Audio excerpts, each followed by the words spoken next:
Hello students, welcome to Magnet Brains. This is Tasmin Pathan, your science educator for class 9 and for class 10.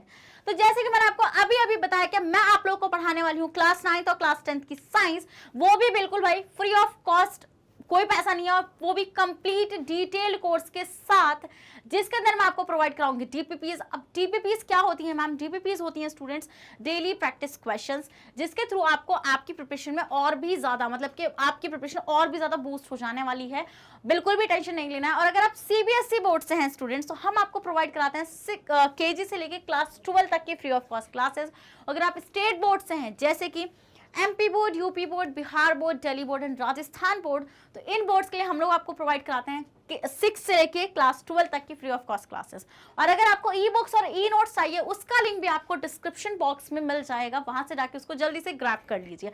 तो without any further delay शुरू करते हैं आज का हमारा धमाकेदार सेशन, जिसके अंदर मैं लेकर आई हूं आप लोगों के लिए मोस्ट इंपॉर्टेंट क्वेश्चंस। क्या लेकर आई हूं स्टूडेंट्स? मोस्ट इंपॉर्टेंट क्वेश्चन लेकर आई हूं। ये लेक्चर मतलब कि ये जो सेशन है, मतलब ये जो क्वेश्चंस है स्टूडेंट्स, ये 2 पार्ट में आने वाले हैं, पार्ट 1 एंड पार्ट 2 करके, बिकॉज मैं ज्यादा लंबा नहीं चाहती, लेंदी हो जाए वीडियो, कम ही रहना चाहिए और आपको अच्छे से कॉन्सेप्ट समझ में आना चाहिए। तो आज का जो हमारा मेन टारगेट रहेगा वो पार्ट 1 को करेंगे हम लोग डिस्कस। जितने भी क्वेश्चंस पार्ट 1 में रहने वाले हैं उतने मैं बहुत अच्छे से आप लोगों के सामने एक्सप्लेन कर दूंगी। नेक्स्ट पार्ट इसके बाद आएगा, तो भाई चैनल को सब्सक्राइब कर लो, नोटिफिकेशंस को भी ऑन कर लो, बिल्कुल भी मत भूलो ये काम करना। चलिए आइए शुरू करते हैं।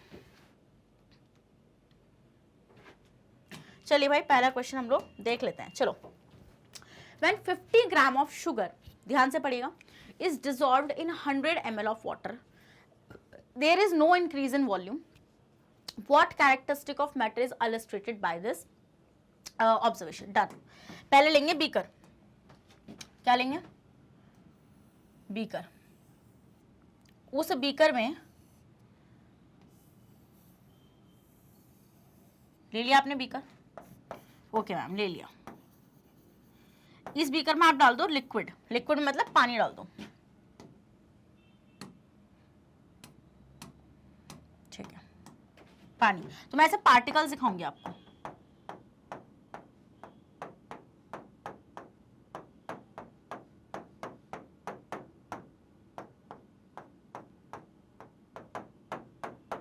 ये क्या है स्टूडेंट्स? ये पार्टिकल्स ऑफ वाटर है। दिस इज वाटर, ये है वाटर, ठीक है, ये है पानी। डन। इसके अंदर क्या डिसॉल्व करी है? और ये कितना है? 100 ml है। कितना है ये? 100 ml, ठीक है मैम, ये 100 ml है। आपने इसमें 50 ग्राम शुगर डाली है, ठीक है मैम, शुगर डाल दी है। तो शुगर को मैं ऐसे रेड कलर के पार्टिकल से दिखा रही हूँ, रेड कलर के डॉट से।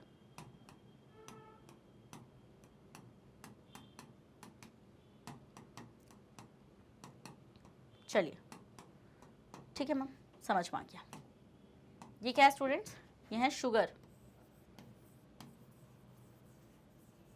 कितनी? 50 ग्राम, ठीक है। बट आपने एक चीज नोटिस करी कि इंक्रीज नहीं हुआ वॉल्यूम में। वॉल्यूम मतलब कि ऐसे, जैसे यहाँ पे वाटर का लेवल था इस जगह पे, ऐसा नहीं हुआ कि यहाँ पर आ गया वो लेवल, ऐसा नहीं हुआ, यहीं पर था, यहीं पर ही रहा शुगर डालने के बाद भी। तो इससे क्या आपको पता चलता है? इस कैरेक्टरिस्टिक से मैटर की आपको क्या चीज पता चलती है? इससे हमें ये चीज पता चलती है मैम कि जब भी ऐसा कुछ हो रहा है कि मतलब कि पानी में आपने कोई चीज डिसॉल्व करी और पानी का लेवल नहीं बढ़ा, इससे हमें ये पता चल रहा है कि मैम वो जो वाटर है वो लिक्विड है। इट मीन्स कि मैम ये जो लिक्विड के पार्टिकल्स हैं, ये जो वाटर के पार्टिकल्स हैं, इनके बीच में क्या है? इनके बीच में इंटर पार्टिकल स्पेस है। उस इंटर पार्टिकल स्पेस के होने की वजह से जो लिक्विड के पार्टिकल्स हैं स्टूडेंट्स, वो उस स्पेस में आकर सेटल हो चुके हैं। इसका यही रीजन होता है कि मैम इसी वजह से जो मतलब के लेवल था वाटर का वो नहीं बढ़ा। तो क्या रीजन आपको यहां से समझ में आया? हमें ये रीजन समझ में आता है कि मैम, हमें क्या रीजन समझ में आता है? हमें रीजन ये समझ में आता है, द पार्टिकल्स, एक मिनट रुको, एक मिनट। देखो भाई क्या चल रहा था? The particle, wait, the particle of water have inter या फिर have interparticle space, interparticle space, so it allows sugar particle to settle in its space.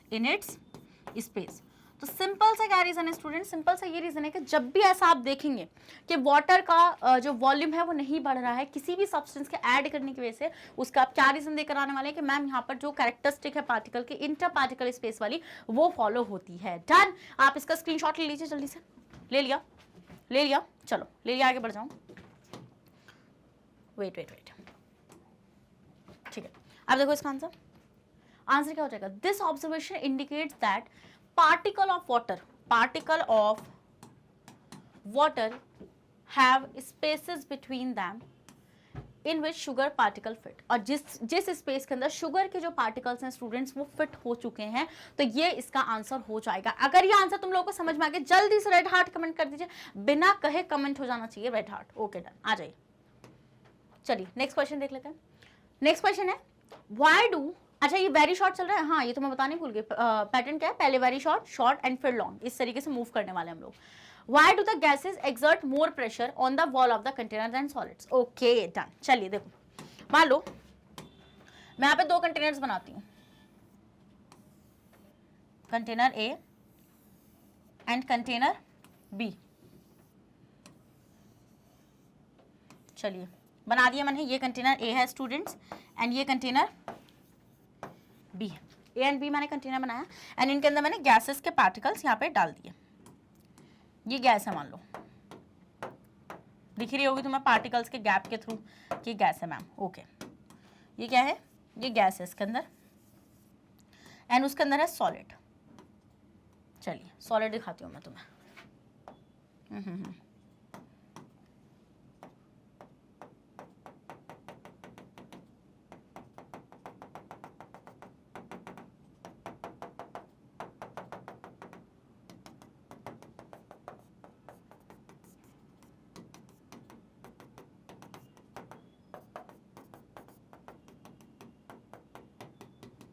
चलिए ये क्या हो जाएगा स्टूडेंट्स, ये हो जाएगा सॉलिड। अब what you will observe ma'am, इसके जो पार्टिकल्स है उसमें कितना ज्यादा गैप है, बट इसके पार्टिकल में तो गैप है ही नहीं। मैम देखिए आप बिल्कुल, कहाँ पर आपको गैप नजर आ रहा है, हाँ कहीं पर आपको गैप नजर आ रहा है, नहीं मुझे तो कहीं पे भी गैप नजर नहीं आ रहा है।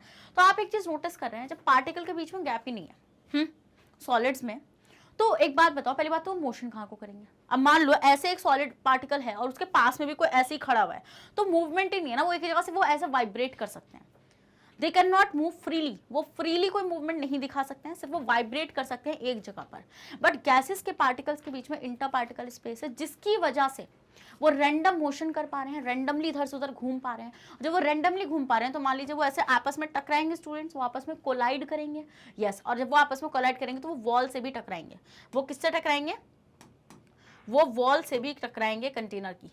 किससे टकराएंगे, वॉल से भी वो कंटेनर की टकरा जाएंगे। जैसे कि मान लीजिए यहाँ से ऐसे जब वो आ रहा होगा तो वो ऐसे भी टकराएगा, ऐसे भी टकराएगा, ऐसे भी टकराएगा, ऐसे भी टकराएगा। और जब वो टकराएंगे, जब वो कोलाइड करेंगे एक दूसरे से, वो कोलाइड मतलब कॉलिजन होगा, टकराव जो होगा वो, तो उसकी वजह से वहाँ पे एक प्रेशर क्रिएट होगा। ठीक है, इसी वजह से हम ये चीज़ नोटिस करते हैं कि जो गैसेज होती हैं वो मोर प्रेशर एग्जर्ट करती हैं। क्यों, because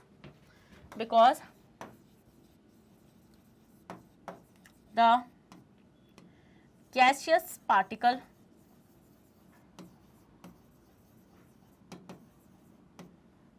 move randomly because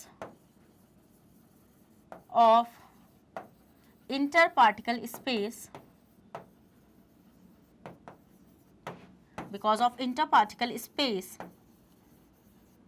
and more kinetic energy. तो ये रीजन हो जाएगा स्टूडेंट्स, और इसलिए ही ये प्रेशर को एक्सर्ट करेंगे। सो gas exert pressure on the wall of container. किस पे, कंटेनर की वॉल पर जो गैसेस होंगी वो प्रेशर को एक्सर्ट करेंगी। समझ में आ गया ये आंसर, और समझ में आ गया सॉलिड ये काम क्यों नहीं कर सकते, क्योंकि मैम सॉलिड के पार्टिकल्स के बीच में स्पेस ही नहीं है। तो वो रैंडम मोशन कहाँ से ही करेंगे मैम, ठीक है। तो डन, ले लो पहले इसके स्क्रीनशॉट ले लो। चलो अब देखो answer. In gases the particle move randomly at high speed and they collide, मैंने बताया टकरा रहे हैं वो with each other and with the walls of container, और इस वजह से वो वॉल से भी टकराएं। कोई ये थोड़ी है कि मान लो वहां पे वो गया, अरे वॉल है वहां पे मैं नहीं जाऊंगा, ऐसा थोड़ी हो रहा है वहां पे, ऐसा नहीं हो रहा है भैया, वो कहीं पे भी जा रहे हैं, उनको टकराना है, उनका रैंडम मोशन है, वो ऐसे नहीं रोक सकता अपना आप, ठीक है। डन, समझ में आ गया तो जल्दी से रेड हार्ट कमेंट करिए। नेक्स्ट क्वेश्चन पे मूव कर जाए। Done ma'am, next question. Why do we see water droplets on the outer surface of a glass containing ice cold water? Done. देखो भाई, तुम्हें एक एक्टिविटी याद है जहां पे मैंने तुम्हें बोला था कि आइस टम्बलर लो। आइस टम्बलर क्या होता है, ऐसे हमारा ग्लास होता है जिसका कोई हैंडल वगैरह नहीं होता, ठीक है। ले लिया आपने ये आइस टम्बलर। अब इस आइस टम्बलर में आप क्या करिए, आप इसके अंदर आइस भर दीजिए, आइस कोल्ड वाटर, या फिर आप आइस को या फिर कोल्ड वाटर जो भी आप भरना चाहें आप कूटो और भर दो, ठीक है। चलो पानी के साथ भर देते हैं ना, ये पानी हो गया ठंडा, और इसमें थोड़ी सी आइस वाइस डाल दो, थोड़ी सी इसमें आइस वगैरह डाल देते हैं हम लोग, तो ये ठंडा पानी बन गया, आइस कोल्ड वाटर, यही तो लिखा हुआ है इसमें, आइस कोल्ड वाटर। चलिए मैम, तो जैसे आप एक काम करते हैं ना students, so what you will observe, this is the ice cold water, मतलब बहुत ठंडा पानी, ठीक है। अब आप क्या चीज नोटिस करेंगे, आप ये चीज नोटिस करते हैं कि थोड़ी ही देर बाद इसको ऊपर ना ऐसे ड्रॉपलेट्स आ जाती हैं, ऐसे, इसको येलो कलर से दिखा रही हूँ मैं, ऐसे आ जाती हैं वो बूंदे बूंदे सी, ऐसी ड्रॉपलेट्स ही नहीं आ जाती हैं, ऐसा आ जाती हैं, these are the droplets. Wow कितना, ड्रॉपलेट्स ऑफ वाटर की ड्रॉपलेट्स आ जाती हैं, ठीक है। ऐसा क्यों होता है, ऐसा क्यों होता है, ऐसा कभी सोचा? इसका आंसर जल्दी से कमेंट बॉक्स में आ जाना चाहिए। आ गया इसका आंसर, आ गया इसका आंसर, क्लिक हो चुका है मैम। ऐसा इसलिए होता है क्योंकि याद है वो एक्टिविटी जहां पर हमने ये चीज प्रूव करी थी कि एयर में वाटर वेपर्स हैं, यही है वो एक्टिविटी। तो हम ये चीज नोटिस करेंगे स्टूडेंट्स कि एयर में वाटर वेपर है, जैसे ही वो वाटर वेपर टकराएंगी किससे, गैस से, मतलब यहाँ से, इसकी ठंडा है ना, ग्लास तो ठंडा है, वो जैसे इससे टकराएंगी तो टकराने की वजह से वो ठंडी हो जाएंगी क्योंकि इसका टेम्परेचर कम है, और अब तुम्हें पता है वो गैस है, वो वाटर वेपर जो है स्टूडेंट्स, वो वाटर वेपर है। अब वो वाटर वेपर है तो वो क्या है, वो गैस है।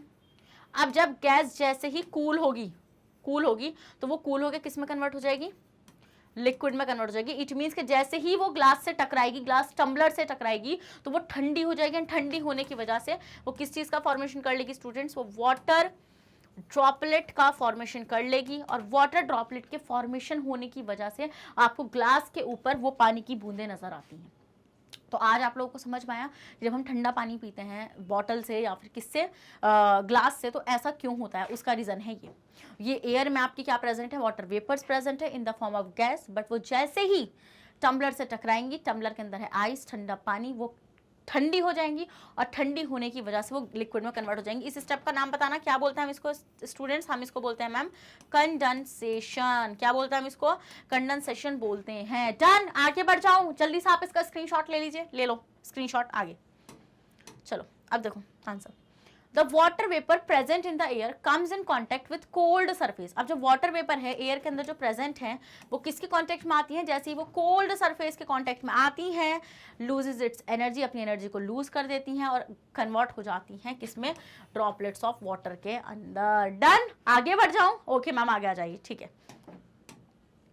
चलो नेक्स्ट क्वेश्चन, ध्यान से देखो, एक ऑब्जर्वेबल क्वेश्चन है, थोड़ा सा लगेगा, बट अगर तुमने मेरे से कॉन्सेप्ट पढ़ा हुआ है, देखो मैं ना इसमें क्या है, मैं ना थोड़े से ट्रिकी क्वेश्चंस भी लेकर आई हूँ, क्योंकि ट्रिकी क्वेश्चन लाने का क्या है, आपका थोड़ा कॉन्सेप्ट रिवाइज होगा। इजीली तो स्पून फीडिंग नहीं करनी चाहिए ना, मैंने कर दी एक्सप्लेनेशन पार्ट में, मैंने बहुत अच्छे से हाथों से खिलाया तुम लोगों को बिल्कुल खाना, बट अब थोड़ा सा आपको निकल कर आना पड़ेगा, थोड़ा सा आपको ज़्यादा मेहनत करनी पड़ेगी। अब आप देखिए, kinetic energy of particles of water in 3 vessels ABC। Okay ma'am 3 vessels हैं, तो ले लें हम 3 वेसल पहले।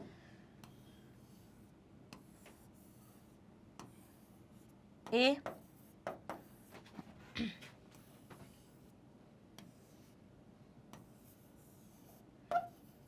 B and C। ठीक है, ये 3 वेसल्स हैं स्टूडेंट्स ए बी सी। अब हम ये देख रहे हैं इसमें क्या बोल रहे हैं, ये बोल रहे हैं कि काइनेटिक एनर्जी जो है पार्टिकल की ए बी सी में, इसके अंदर जो भी पार्टिकल्स हैं, मान लो यहाँ पे कोई भी रैंडम कोई भी पार्टिकल्स हैं अंदर, यहाँ पे कोई भी पार्टिकल्स हैं, यहाँ पे कोई भी पार्टिकल्स हैं, ठीक है। तो हम ये देख रहे हैं इन पार्टिकल्स की काइनेटिक एनर्जी भी आपको गिवन है। 3 vessel A B C are E A E B and E C, मतलब कि जो पार्टिकल है, ये पार्टिकल है और ये पार्टिकल की जो काइनेटिक एनर्जी है वो है ई ए, इसकी काइनेटिक एनर्जी है स्टूडेंट्स ई बी, और इस वाले की काइनेटिक एनर्जी है students E C. Okay ma'am, done. अब ये बोल रहे हैं ई ए की सबसे ज्यादा काइनेटिक एनर्जी है, इसकी काइनेटिक एनर्जी सबसे ज्यादा है ई ए वाले की। क्या क्या है ये कंफ्यूजन याद रखना कि ई ए की सबसे ज्यादा है मैम, फिर ई बी की है, फिर ई सी की है, ऐसे ऐसे एरो लगा लो, ठीक है मैम। अरेंज द टेम्परेचर्स, अब आपको टेम्परेचर को अरेंज करना है, T A T B T C, it mean समझो समझो, शांति रखो। इतना समझ में आया तुम लोगों को कि इनके एक वेसल्स हैं, उन वेसल्स में कुछ पार्टिकल्स हैं, उन पार्टिकल्स की कुछ काइनेटिक एनर्जी है, और काइनेटिक एनर्जी सबसे ज़्यादा ये ए वाले की है, फिर बी वाले की है, फिर सी वाले की है। इतना समझ में आ गया? ओके, शांति। उसके बाद वो ये बोल रहे हैं कि इनके कुछ ना कुछ टेम्परेचर्स होंगे। देखो आपको पता है टेम्परेचर की वजह से काइनेटिक एनर्जी है, तो वो टेम्परेचर है, इसका है टी ए, इस वाले कंटेनर का है टी ए, इस वाले का है टी बी एंड इस वाले का है T C. Okay, of water in 3 vessels in increasing order. अब आपको इन टेम्परेचर को अरेंज करना है इनके इंक्रीजिंग ऑर्डर में। आप देखो सिंपल सा लॉजिक यहाँ पर क्या लगा, उसने काइनेटिक एनर्जी और टेम्परेचर के टर्म्स में क्वेश्चन पूछा हुआ है। इट मीन्स कि मैम यहाँ पर आपकी काइनेटिक एनर्जी भी है, तो आपको पता है कि काइनेटिक एनर्जी जो होती है मैम वो क्या होती है, if kinetic energy increases then temperature also increases, so it means सबसे ज्यादा काइनेटिक एनर्जी किसकी आपको नजर आ रही है मैम, ए वाले की सबसे ज्यादा काइनेटिक एनर्जी है, देन उससे कम है बी वाले की, एंड सबसे कम है सी वाले की। तो मैम इसका मतलब ये है कि सबसे ज्यादा जो टेम्परेचर होगा वो ए वाले का होगा। डन मैम, क्योंकि काइनेटिक एनर्जी उसकी ज्यादा है। तो इसका मतलब अगर मैं इसका इंक्रीजिंग ऑर्डर बनाऊं तो क्या होगा, सबसे कम टीसी का, फिर टीबी का, एंड फिर टीए का।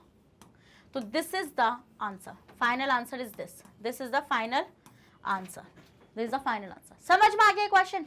समझ में आया नहीं आया जल्दी से बताओ। इतना आसान था, बताओ इतना आसान था। जल्दी से इसका स्क्रीनशॉट लो जल्दी से स्क्रीनशॉट, जल्दी से राइट हार्ट पे कमेंट कर दो, क्योंकि मैंने बहुत सही से इसको समझाने की कोशिश करी। अगर अभी भी नहीं आया तो रिकैप करके देखो वापस से। चलो भाई ले लो स्क्रीनशॉट, ले लिया, चलो डन, ठीक है। अब आते हैं नेक्स्ट, इसका एक्सप्लेनेशन देख लेते हैं। देखो वही है ना arrangement, the kinetic energy of particle is greater at higher temperature. आपको बताया कि किसी भी पार्टिकल की काइनेटिक एनर्जी जो होती है वो उसके टेम्परेचर पर ही डिपेंड करती है। इट मीन्स कि if you increase the temperature of the particle then the kinetic energy of that particle will automatically increases. Done. Okay, next question है what happens when an inflated air balloon is picked with a pin. Inflated मतलब कि पूरा फूला हुआ balloon, ठीक है। चलो balloon भी बना ले, किसके वगैरह बनाऊँ बताओ? चलो तुम्हारी मर्जी से बनाऊंगी यार, अपनी मर्जी से बना लो, तो मैं तुम्हारी मर्जी भी नहीं पूछ सकती हैं। चलो छोड़ो यार, रेड से बना लेते हैं। ऐसा कुछ, भाई ये क्या हो गया है बलून को, ये बलून अच्छा नहीं लग रहा मुझे। चलो ये बलून है हमारा, क्या है ये स्टूडेंट्स, ये हमारा बलून है, कोई मजाक नहीं बनाएगा मेरे बलून के, ऐसा ही है बलून। अब आपने इस बलून में क्या करा, ये भरा हुआ था पूरा, आपने ये काम करा कि मैम आपने इसमें मार दी पिन, ठीक है। वाओ क्या बलून बनाया भाई मैंने, तारीफ कर दो थोड़ी सी। चलो ये है बलून। अब आपने इसके अंदर क्या करा, आपने इसके अंदर मार दी पिन। चलो पिन भी मार देते हैं इसमें। ये मैंने उठा के पिन मार दी, दिस इज द पिन। अब क्या होगा, अब क्या देखेंगे आप लोग, अब आप ये चीज नोटिस करेंगे, What you will observe, you will observe, क्या ये तो पूछ रहा है वो तुमसे, name the property of gases state exhibited by this observation. जब आपने इस बलून में पिन मारी तो गैस की कौन सी प्रॉपर्टी यहाँ पे फॉलो हुई? तो अब आप बोलेंगे मैम बलून में पिन मारने से भी कोई गैस की प्रॉपर्टी फॉलो होती है? हाँ होती है ना। देखो स्टूडेंट्स, यहाँ पर बलून के अंदर बहुत सारी ऑक्सीजन है, ये बलून है, बलून ऑक्सीजन क्यों बोल रही हूँ भाई मैं, बहुत सारी गैस है,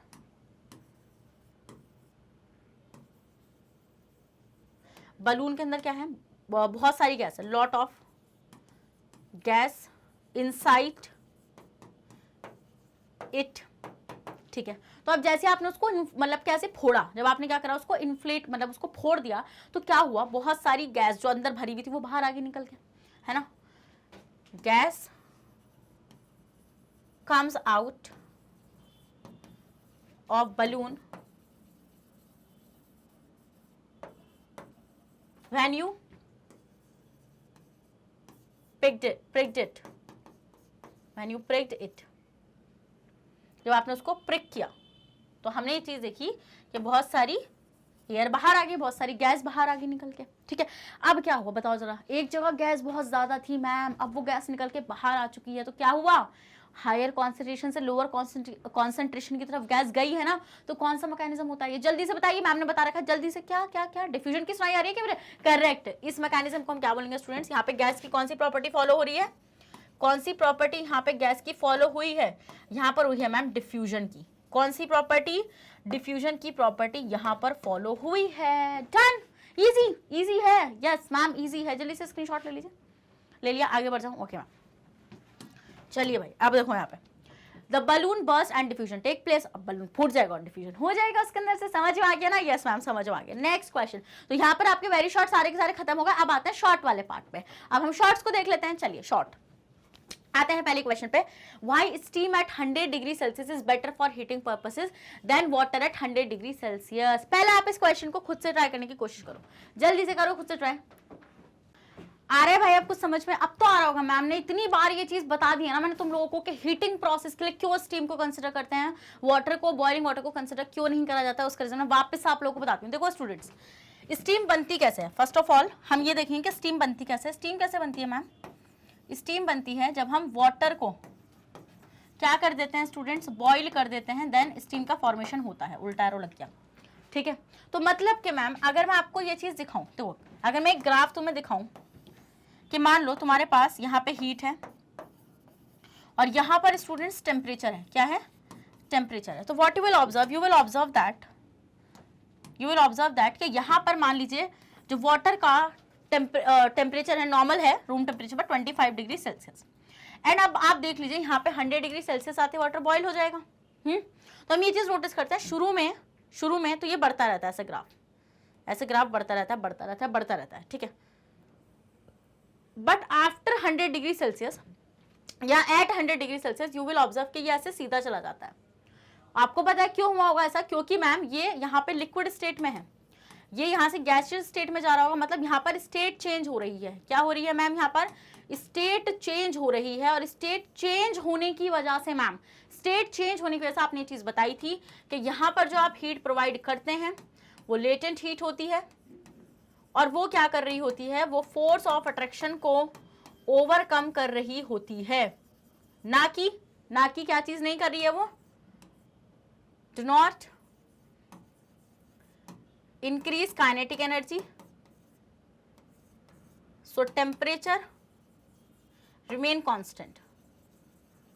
ये कॉन्सेप्ट मैंने तुम्हें 10 बार बता दिया, हाँ अब तो तुम्हें याद हो गया होगा, याद हो गया, यस मैम अब तो हमें कॉन्सेप्ट याद हो चुका है। इट मीन्स कि मैम 100 डिग्री सेल्सियस पर ये स्टीम जो है वाटर स्टीम में कन्वर्ट हो रहा है, मतलब कि वेपर्स में कन्वर्ट हो रहा है। इसका मतलब कि मैम अब जो स्टीम यहाँ से बनी है, ये जो स्टीम यहाँ से बनी है स्टूडेंट्स, यहाँ से जो बनी है, इसके पास एक्स्ट्रा क्या है, एक्स्ट्रा हीट है, किस फॉर्म में, देखो किस फॉर्म में है, लेटेंट हीट में। किस फॉर्म में है लेटेंट हीट, कौन सी, फ्यूजन या वेपराइजेशन, जल्दी से आंसर बताइए कि कौन सी वाली हीट है यहाँ पे, लेटेंट ऑफ हीट मतलब कि वेपराइजेशन या फिर फ्यूजन। तो ये एक्स्ट्रा हीट है स्टूडेंट्स। अब ये जो एक्स्ट्रा हीट है इसी की वजह से, देखो बॉइलिंग वाटर के पास वो एक्स्ट्रा हीट नहीं है क्योंकि वो स्टीम के पास चली गई। स्टीम बनी कैसे है, स्टीम प्लस लेटेंट हीट लेके बनी है वो, तो उसके पास एक्स्ट्रा हीट होने की वजह से हम हीटिंग पर्पसेस के लिए स्टूडेंट्स स्टीम को प्रेफर करते हैं एज मतलब किसके ऊपर, बॉइलिंग वाटर के कंपैरिजन में। समझ में आ गया वाला आंसर, यस मैम आप समझ में आ चुका। अब तो जल्दी से रेड हार्ट कमेंट कर दो, अब किस चीज का वेट करो, जल्दी से कर दो,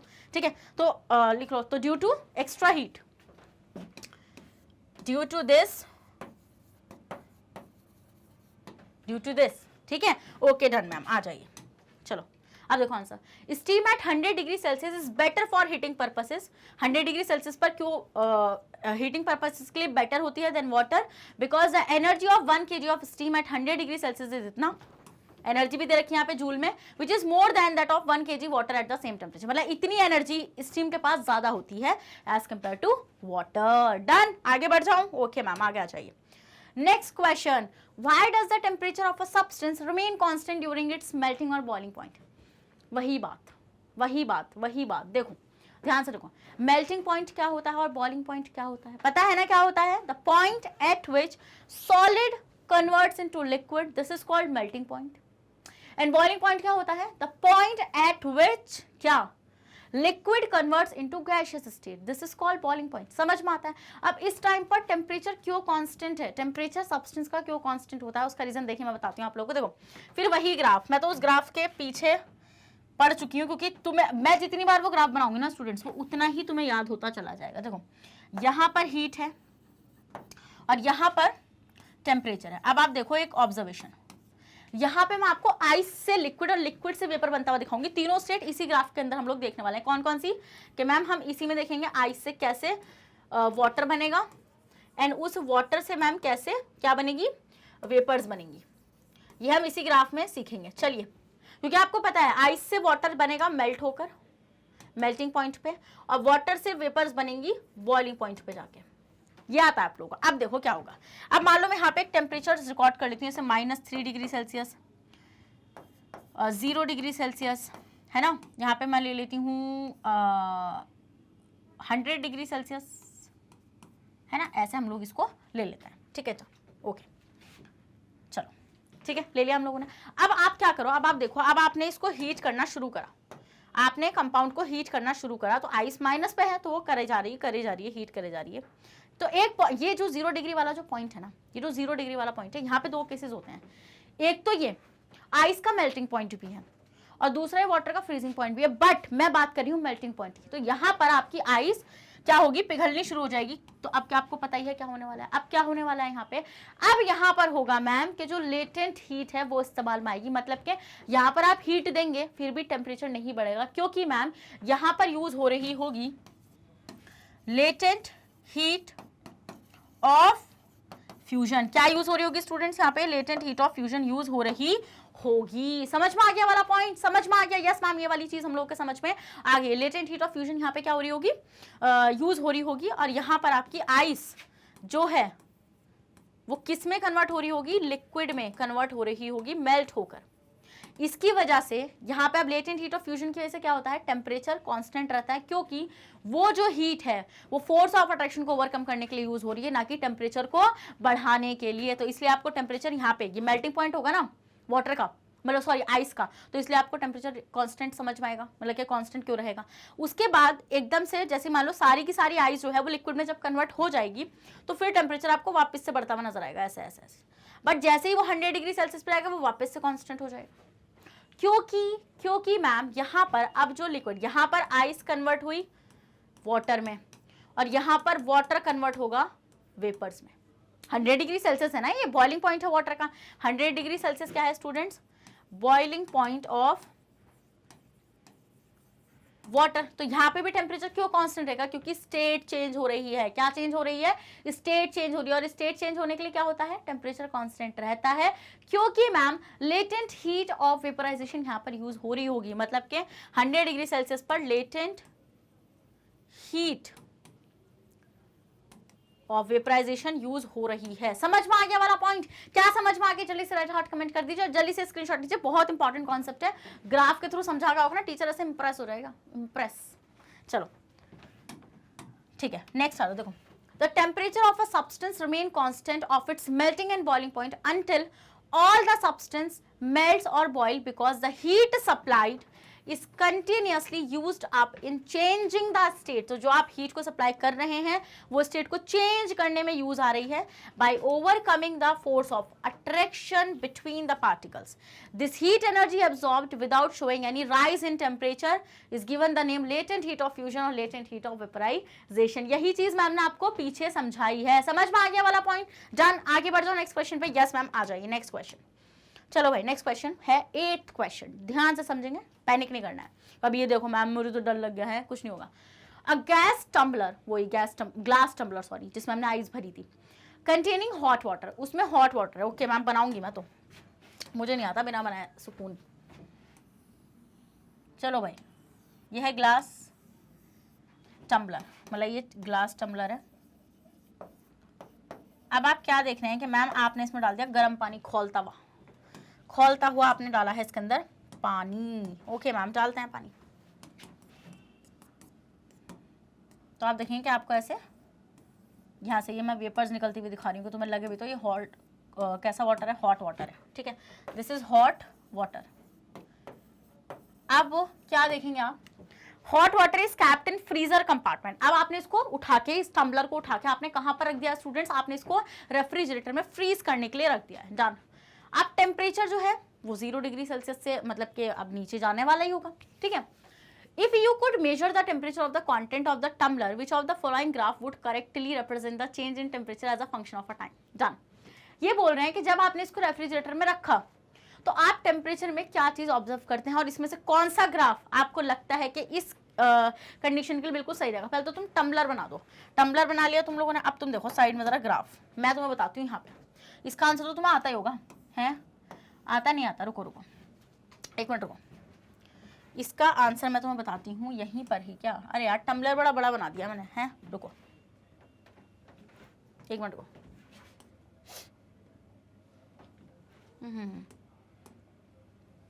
चलो देखो यहीं पे, देखो यहीं पर ही देखो तुम लोग, चलो आओ देखो।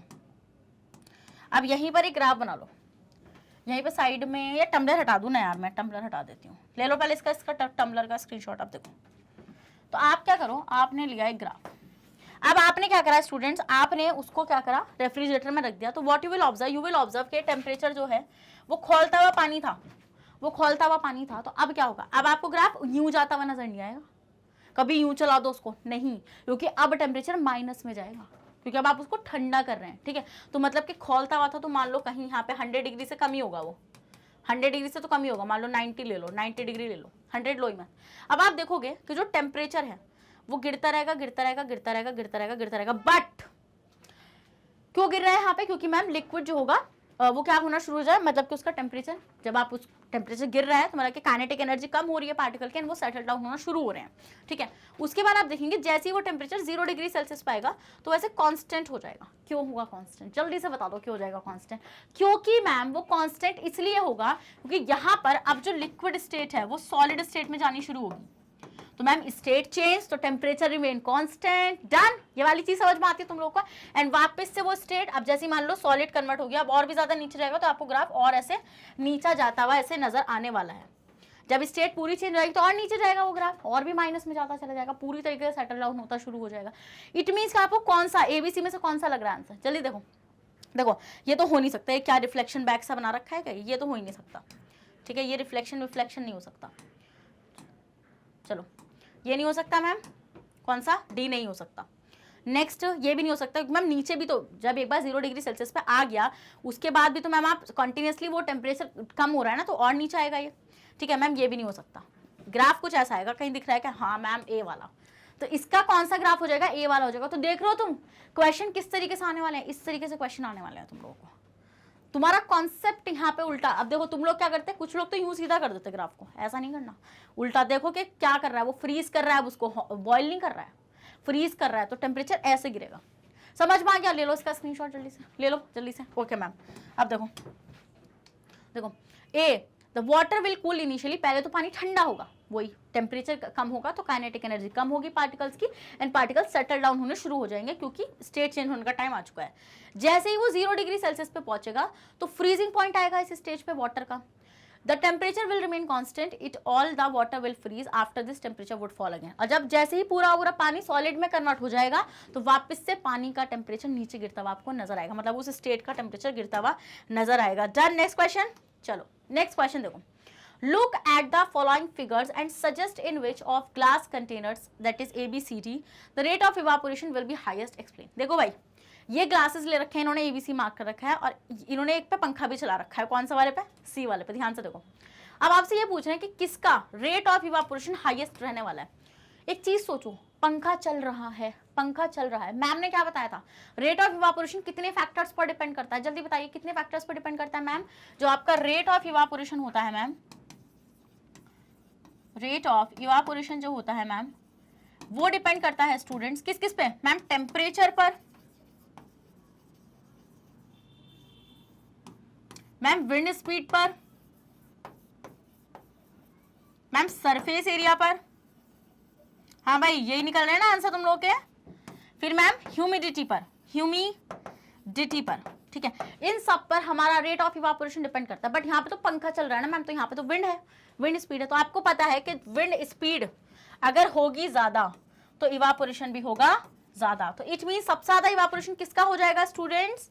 सी वाले का हो जाएगा। यस मैम, सी वाले कंटेनर का इवापोरेशन एकदम से हो जाने वाला है। तो इसका स्क्रीनशॉट ले लो जल्दी से। ले लिया? डन। अब देखो आंसर देखो, see the rate of evaporation increases with an increase in surface area because evaporation is a surface. हाँ, एक पॉइंट और है, पंखा भी चल रहा है ऊपर, और देखो कंटेनर का साइज भी बड़ा है, ठीक है।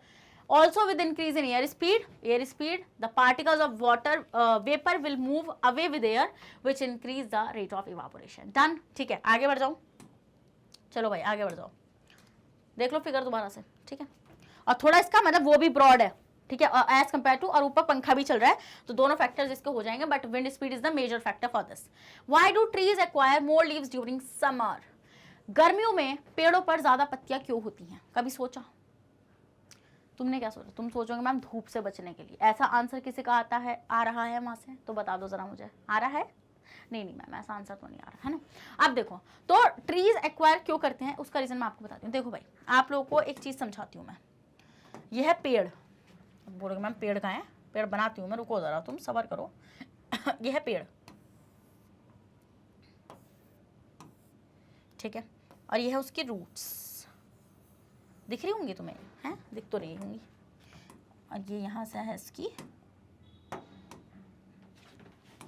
पत्तियां,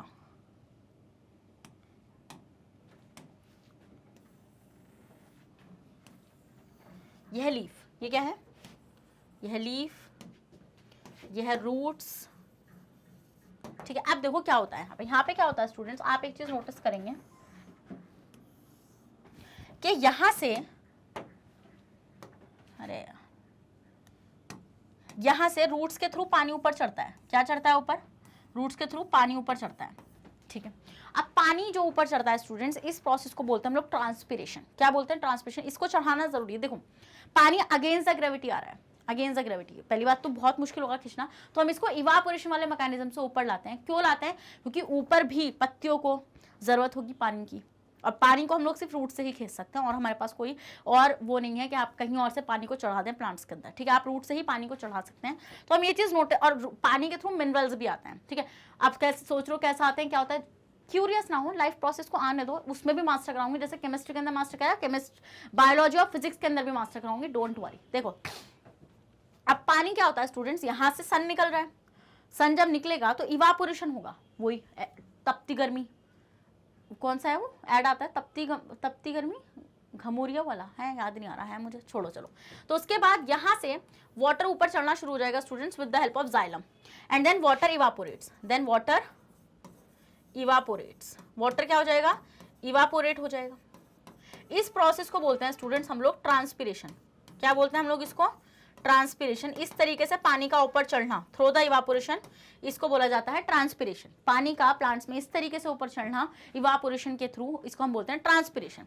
अब देखो, अब गर्मी में धूप बहुत ज्यादा है, सोचो अब ध्यान से, अब तुम्हें कॉन्सेप्ट समझ में आ गया। अब तुम सोचो गर्मी में धूप बहुत ज्यादा है, तो मैम ज्यादा से ज्यादा पानी खींच रहा होगा, और ज्यादा से ज्यादा पानी खींच रहा होगा स्टूडेंट्स, तो क्या हो रहा होगा? ज्यादा से ज्यादा लॉस हो रहा होगा पानी का, इवापोरेट हो रहा होगा। तो और भाई कूल, मतलब सरफेस को कूल डाउन रखने के लिए क्या करते हैं ट्रीज, क्या करते हैं ज्यादा से ज्यादा लीव्स अपने ऊपर लेकर आते हैं कि अगर ट्रांसपिरेशन हो भी रहा है तो हम लोग कूल डाउन कर सकें, क्योंकि जितना ज्यादा इवापोरेशन होगा उतनी ज्यादा ठंडक रहने वाली है पत्तियों में। क्योंकि आप लोगों को मैं बता दूं, फोटोसिंथेसिस को अगर आप ज्यादा हीट प्रोवाइड कराते हैं तो वो खराब भी हो सकता है, क्लोरोफिल टूट जाता है, ठीक है। तो पहले आप इसका स्क्रीनशॉट लो, फिर मैं आपको इसका आंसर दिखाती हूँ। देखो भाई, तो during summer the temperature is generally very high, in order to keep cool tree must transpire. तो ट्रीज को अपने आप को कूल रखने के लिए भी उन्हें ट्रांसपायर करना पड़ता है, जिससे वो अपने आप को कूल रख सके। और ज्यादा ट्रांसपिरेशन की जरूरत उन्हें पड़ेगी क्योंकि ज्यादा गर्मी पड़ रही है, तो और ज्यादा ट्रांसपिरेशन के लिए ज्यादा पत्तियों का होना जरूरी है स्टूडेंट्स। इसी वजह से ट्रीज के पास गर्मियों के सीजन में ज्यादा पत्ती आपको नजर आती हैं। समझ में आ गया वाला पॉइंट? जल्दी से राइट हार्ट कमेंट करिए इसी बात पे। Next question done. Question number 11। चलो भाई, एक सब्सटेंस है, देख लेते हैं क्वेश्चन क्या कह रहा है। क्वेश्चन कह रहा है कि मैम एक सब्सटेंस है ए, हमें नहीं पता कौन है, गुमशुदा की तलाश दी है इन्होंने हमें, हैज हाई कंप्रेसिबिलिटी। ओ हो मैम, आंसर तो यहीं क्लिक हो गया मुझे। हाई, सबसे ज्यादा हाई कंप्रेसिबिलिटी मैम किसकी बताई थी आपने? गैसेस की बताई थी। तो क्या ये ए गैस है? चलो और भी पढ़ लें। And can be easily liquefied. Ma'am अब तो कंफर्म ही हो गया ये गैस है, क्योंकि हाईली कंप्रेसिबल ए क्या है आपका? गैस है, क्योंकि गैसेज ही हाईली कंप्रेसिबल होती हैं और हाईली लिक्विफाइंग होती हैं। आप उसको इजीली लिक्विफाई कर सकते हैं। It can take up the shape of any container, predict the nature of substance and list 4 properties of the state of matter. आप ए ढूंढ लीजिए और ए ढूंढने के बाद आपको 4 प्रॉपर्टीज इसके हमें बता दीजिए। चलिए, ए तो हमने ढूंढ लिया गैस, अब बताते हैं इसकी प्रॉपर्टीज। मैम क्या क्या इसकी प्रॉपर्टीज होती हैं? आपने क्या बताया था? पहली बात तो मैं आपने बताया था, ना तो डेफिनेट शेप है ना ही डेफिनेट वॉल्यूम है। Do not have definite shape and volume. ना तो डेफिनेट शेप है स्टूडेंट्स और ना ही डेफिनेट वॉल्यूम होती है, ठीक है। हैव लेस या हैव मिनिमम, लेस तो छोड़ो, have minimum force of attraction. बहुत कम फोर्स ऑफ अट्रैक्शन होता है। हैव मिनिमम क्या have minimum inter particle space.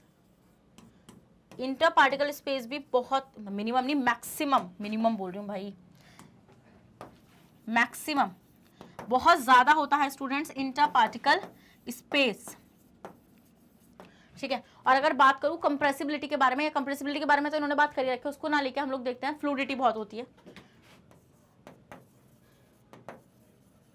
Fluidity is more than liquids,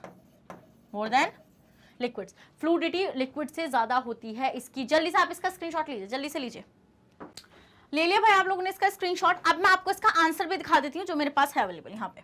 चलो देखो, आते हैं। तो ए गैस है, ऑब्वियस सी बात है, आपको यहाँ पे ये चीज पता चल रही है कि वो कंप्रेसिबल है और वो इजिली लिक्विफाई हो रही है, तो वो गैस ही है। It can take up shape of any container, ये तो है। अब क्या क्या प्रॉपर्टीज थी? They do not have a fix shape and volume, वही जो मैंने लिखी थी पहली property. They have a large interparticle space, they have a less force of attraction and they are highly compressible. क्या होता है? हाईली कंप्रेसिबल होते हैं, जहां पे मैंने फ्लूइडिटी वाला पॉइंट लिख दिया था, क्योंकि कंप्रेसिबिलिटी का जो वो था रीजन, वो आपका इसमें मिल रहा था, इस वजह से मैंने इसको नहीं लिखा था, ठीक है। तो भाई आज के सेशन में हम लोग सिर्फ इतने ही क्वेश्चन डिस्कस करें। इसके जो बचे हुए क्वेश्चंस हैं वो मैं नेक्स्ट पार्ट में लेकर आऊंगी, वरना पार्ट बहुत ज्यादा लेंथी हो जाएगा। यही रीजन है इसका नेक्स्ट पार्ट में लेकर आने का, ठीक है। तो वापस से आप लोगों को बताना चाहती हूँ कि हम लोग आपको प्रोवाइड कराते हैं top courses with free of cost education. And अगर आप सीबीएसई बोर्ड से हैं स्टूडेंट्स, तो हम आपको केजी से लेकर क्लास 12 तक की free of cost education provide कराते हैं। अगर आप स्टेट बोर्ड से हैं, जैसे MP board, UP board, Bihar board, Delhi board and Rajasthan board, तो हम आपको 6 से लेकर क्लास 12 तक की free of cost education provide कराते हैं। और अगर आपको ई बुक्स और ई नोट्स चाहिए, उसका लिंक भी आपको हमारे डिस्क्रिप्शन बॉक्स में मिल जाएगा, तो वहां से जाकर उसको जल्दी से ग्रैब कर लीजिए। और आप हमें कहाँ फॉलो कर सकते हैं? आप हमें यूट्यूब पर फॉलो कर सकते हैं। किस तरीके से वो आपको पता ही है, जाइए यूट्यूब पर सर्च करिए मैग्नेट ब्रेन्स को और जल्दी से चैनल को कर लीजिए सब्सक्राइब और नोटिफिकेशंस को ऑन करना बिल्कुल भी मत भूलिएगा। और आप हमें कहाँ फॉलो कर सकते हैं? Through Facebook, Instagram, Twitter, Telegram, WhatsApp, इन सब के थ्रू भी आप हमें फॉलो कर सकते हैं। तो मिलती हूँ भाई मैं आपसे नेक्स्ट पार्ट में ऐसे ही धमाकेदार सेशन के साथ। मजा करेंगे, बहुत अच्छे से क्वेश्चंस को करने की कोशिश करेंगे। तो stay connected with magnet brains. Thank you so much.